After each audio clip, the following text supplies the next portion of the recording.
Lesson 1. Test Sheet Creation.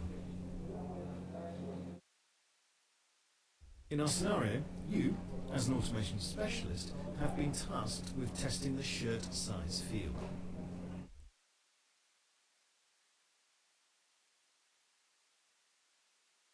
Looking at the demo web shop, we would need to log in, navigate to Apparel and Shoes, and then select Men's Wrinkle-Free Long Sleeve Shirt.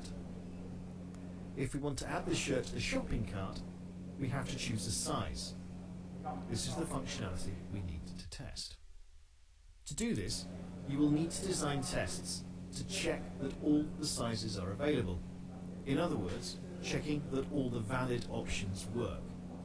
You must also check that selecting a size that should not be available returns an error message. In other words, test an invalid option.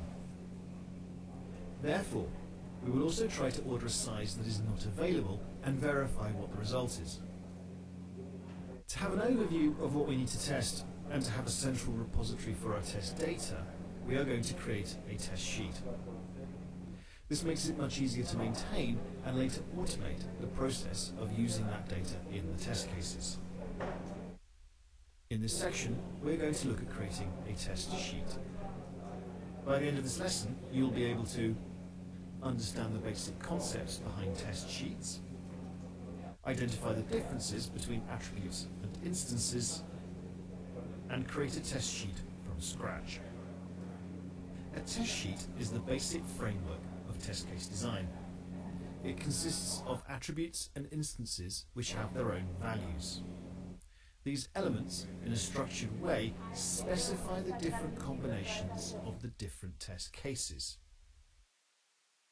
If we look at this complete test sheet, we can see that it looks like a high-level guide through one slice of our SUT. The content of a test sheet can be viewed by focusing on it. This is usually done by double-clicking on the test sheet symbol in the navigation pane. To test the size select from the web shop, we will create a simple test sheet that will include our three valid sizes: small, medium, and large. Also, we will need to test an invalid size, for example, extra large. This shirt is not available in our demo web shop. To create a test sheet, right-click on the test case design folder and select Create Test Sheet. This test sheet will need to be manually completed by us. However, this work is usually done by a test design specialist with values that are specified by the business department. An empty test sheet is clearly not very useful to us. We need to add attributes, and to them we need to add the instances. But how do attributes and instances differ? Well, attributes express the features of a specific personal thing. For example, the attributes of a laptop might be design or price. The attributes of a person might be hair color or height. Instances are the different variants of those attributes. For example, to return to our person example, the instances for the attribute hair color could be blonde, brown, or black. Within Tosca, attributes are represented by a red square icon. Instances, on the other hand, are represented by a flat white box containing a capital I. One common issue is, if you have a limited view where you can only see the attributes, press F9 to see the instances as well. When the shortcut is used in the red Test Case Design section of Tosca, it will hide or unhide all instances. Attributes have two functions. Firstly, as explained before, describing the overall feature. Secondly, the parent attribute can be seen as an organizational element for the child or sub-attributes. Instances also have two functions.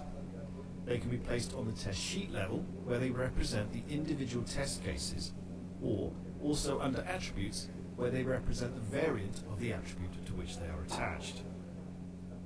Both attributes and instances can be added by right-clicking on a test sheet or an attribute and selecting Create Attribute or Create Instance, depending on what is needed. Let's look at attributes and instances as features or variants within our scenario. When we apply this to our SUT, we see that the Shirts Sizes test sheet has the attribute Sizes. The different options, small, medium, large, and extra large, are the single instances of the attribute size. Now we will add the instances on the test sheet level to identify the actual test cases that we need to create later. Click on the test sheet itself and add instances. This creates a new column in the test sheet, which we can fill in with data to indicate the values to be entered at various stages of the test. Instant values can be entered manually on the instance itself. On the attribute level, the possible values can be selected by a drop-down menu. This menu becomes available on the attribute after at least one instance is added.